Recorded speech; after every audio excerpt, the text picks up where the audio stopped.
Mohammad Abdus Salam NI, SPK, KBE, was a Pakistani theoretical physicist. Salam, a major figure in 20th-century theoretical physics, shared the 1979 Nobel Prize in Physics with Sheldon, Glashow and Steven Weinberg for his contribution to the landmark electroweak unification. He was the first Pakistani to receive a Nobel Prize, the first Muslim to win a Nobel Prize in science and the second Muslim Nobel laureate. Salam was a top-level science advisor to the government of Pakistan from 1960 to 1974, a position from which he played a major and influential role in the development of the country's science infrastructure. Salam was responsible not only for contributing to major developments in theoretical and particle physics, but also for promoting the broadening and deepening of high-caliber scientific research in his country.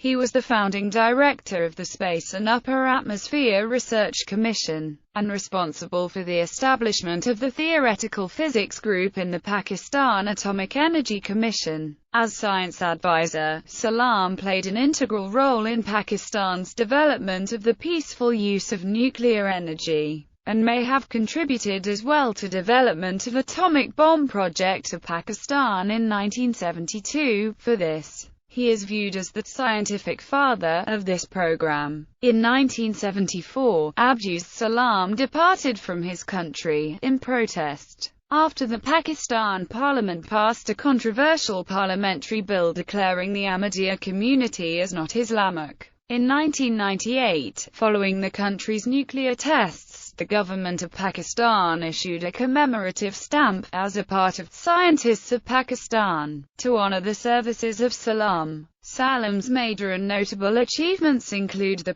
Salam model, magnetic photon, vector meson, grand unified theory, work on supersymmetry and, most importantly, electroweak theory, for which he was awarded the most prestigious award in physics, the Nobel Prize. Salam made a major contribution in quantum fields theory and in the advancement of mathematics at Imperial College London. With his student, Riazuddin, Salam made important contributions to the modern theory on neutrinos, neutron stars and black holes, as well as the work on modernizing the quantum mechanics and quantum field theory. As a teacher and science promoter, Salam is remembered as a founder and scientific father of mathematical and theoretical physics in Pakistan during his term as the chief scientific advisor to the president. Salam heavily contributed to the rise of Pakistani physics to the physics community in the world. Even until shortly before his death, Salam continued to contribute to physics and tirelessly to advocate for the development of science in third world countries.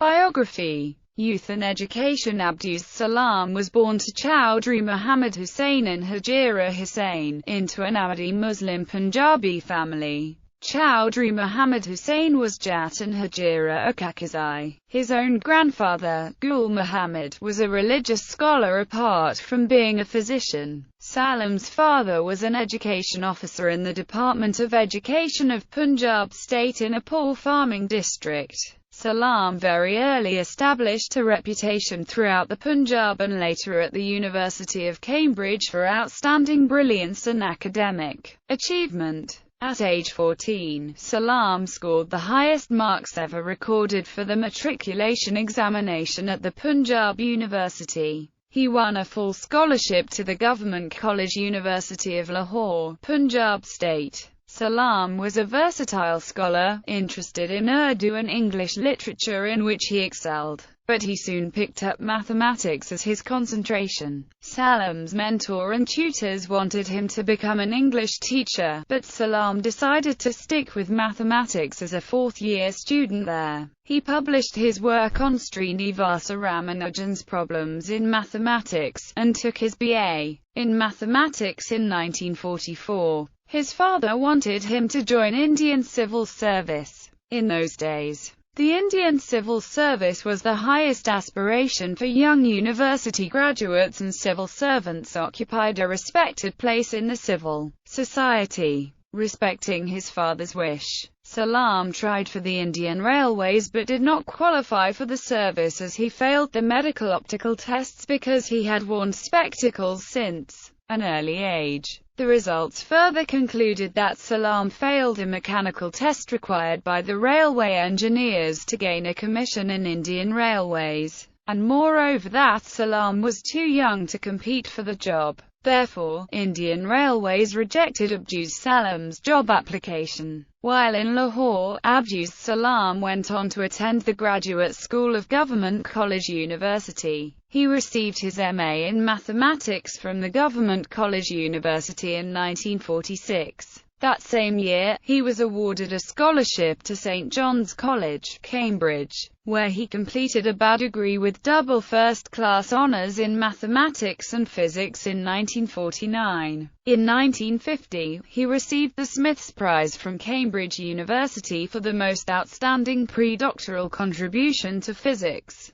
After finishing his degrees, Fred Hoyle advised Salam to spend another year in the Cavendish laboratory to do research in experimental physics. But Salam had no patience for carrying out long experiments in the laboratory. Salam returned to Jung, Punjab and renewed his scholarship and returned to the United Kingdom to do his doctorate. He obtained a PhD degree in theoretical physics from the Cavendish Laboratory at Cambridge. His doctoral thesis contained comprehensive and fundamental work in quantum electrodynamics. By the time it was published in 1951, it had already gained him an international reputation and the Adams Prize. During his doctoral studies, his mentors challenged him to solve within 1 year an intractable problem which had defied such great minds as Dirac and Feynman. Within 6 months, Salam had found a solution for the renormalization of meson theory. As he proposed the solution at a Cavendish laboratory, Salam had attracted the attention of Bethe, Oppenheimer and Dirac. Academic career. After receiving his doctorate in 1951, Salam returned to Lahore at the Government College University as a professor of mathematics where he remained till 1954. In 1952, he was appointed professor and chair of the Department of Mathematics at the neighbouring University of the Punjab. In the latter capacity, Salam sought to update the university curriculum, introducing a course in quantum mechanics as a part of the undergraduate curriculum. However, this initiative was soon reverted by the vice-chancellor, and Salam decided to teach an evening course in quantum mechanics outside the regular curriculum. While Salam enjoyed a mixed popularity in the university, he began to supervise the education of students who were particularly influenced by him. As a result, Riaz-ud-Din remained the only student of Salam who has the privilege to study under Salam at the undergraduate and postgraduate level in Lahore, and postdoctoral level in Cambridge University. In 1953, Salam was unable to establish a research institute in Lahore, as he faced strong opposition from his peers. In 1954, Salam took fellowship and became one of the earliest fellows of the Pakistan Academy of Sciences. As a result of 1953 Lahore riots, Salam went back to Cambridge and joined St John's College, and took a position as a professor of mathematics in 1954. In 1957, he was invited to take a chair at Imperial College, London, and he and Paul Matthews went on to set up the Theoretical Physics Department at Imperial College. As time passed, this department became one of the prestigious research departments that included well-known physicists such as Stephen Weinberg, Tom Kibble, Gerald Guralnick, R. Hagen, Riaz-ud-Din, and John Ward. In 1957, Punjab University conferred Salam with an honorary doctorate for his contribution in particle physics. The same year, with help from his mentor, Salam launched a scholarship program for his students in Pakistan. Salam retained strong links with Pakistan, and visited his country from time to time. At Cambridge and Imperial College he formed a group of theoretical physicists, the majority of whom were his Pakistani students. At age 33, Salam became one of the youngest persons to be elected a Fellow of the Royal Society in 1959. Salam took a fellowship at the Princeton University in 1959, where he met with J. Robert Oppenheimer and to whom he presented his research work on neutrinos. Oppenheimer and Salam discussed the foundation of electrodynamics problems and their solution. His dedicated personal assistant was John Buckley. In 1980, Salam became a foreign fellow of the Bangladesh Academy of Sciences. Scientific career. Early in his career, Salam made an important and significant contribution in quantum electrodynamics and quantum field theory, including its extension into particle and nuclear physics. In his early career in Pakistan, Salam was greatly interested in mathematical series and their relation to physics.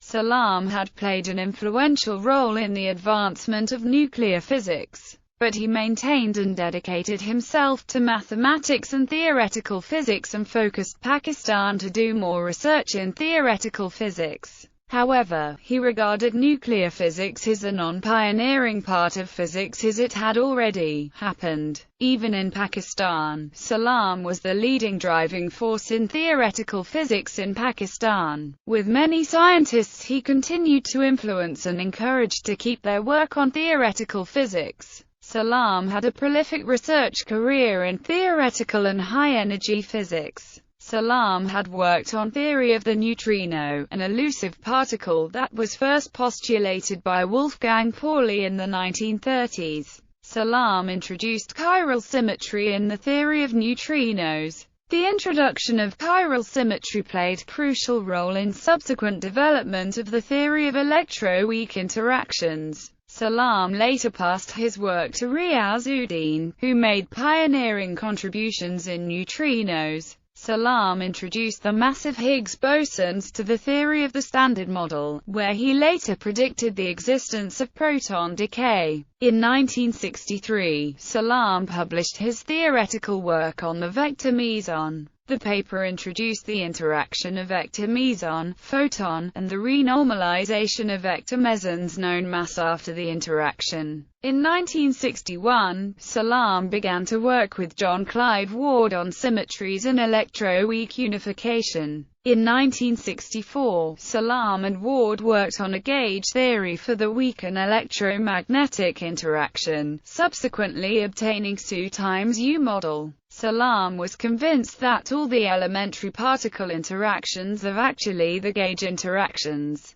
In 1968, together with Weinberg and Sheldon Glashow, Salam formulated the mathematical concept of their work. While in Imperial College, Salam, along with Glashow and Geoffrey Goldstone, mathematically proved the Goldstone's theorem, that a massless spin-zero object must appear in a theory as a result of spontaneous breaking of a continuous global symmetry. In 1960, Salam and Weinberg incorporated the Higgs mechanism into Glashow's discovery, giving it a modern form in electroweak theory, and thus theorized the Standard Model. In 1968, together with Weinberg and Sheldon Glashow, Salam finally formulated the mathematical concept of their work. In 1966, Salam carried out pioneering work on a hypothetical particle. Salam showed the possible electromagnetic interaction between the magnetic monopole and the C violation, thus he formulated the magnetic photon. Following the publication of PRL symmetry breaking papers in 1964, Stephen Weinberg and Salam were the first to apply the Higgs mechanism to electroweak symmetry breaking. Salam provided a mathematical postulation for the interaction between the Higgs boson and the electroweak symmetry theory. In 1972, Salam began to work with Indian-American theoretical physicist Jogesh Patti. Patti wrote to Salam several times expressing interest to work under Salam's direction, in response to which Salam eventually invited Patti to the ICTP seminar in Pakistan. Salam suggested to Patti that there should be some deep reason why the protons and electrons are so different and yet carry equal but opposite electric charge. Protons carried quarks, but the electroweak theory was concerned only with the electrons and neutrinos, with nothing postulated about quarks. If all of nature's ingredients could be brought together in one new symmetry, it might reveal a reason for the various features of these particles and the forces they feel. This led to the development of Patti-Salam model in particle physics.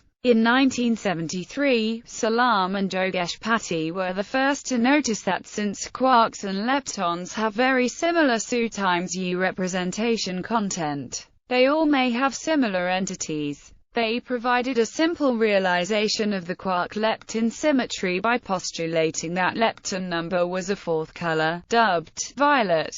Physicists had believed that there were four fundamental forces of nature: the gravitational force, the strong and weak nuclear forces, and the electromagnetic force. Salam had worked on the unification of these forces from 1959 with Glashow and Weinberg. While at Imperial College London, Salam successfully showed that weak nuclear forces are not really different from electromagnetic forces, and took it into convert. Salam provided a theory that shows the unification of two fundamental forces of nature, weak nuclear forces and the electromagnetic forces, one into another. Glashow had also formulated the same work, and the theory was combined in 1966. In 1967, Salam proved the electroweak unification theory mathematically, and finally published the papers. For this achievement, Salam, Glashow, and Weinberg were awarded the Nobel Prize in Physics in 1979. The Nobel Prize Foundation paid tribute to the scientists and issued a statement saying, for their contributions to the theory of the unified weak and electromagnetic interaction between elementary particles, including, inter alia,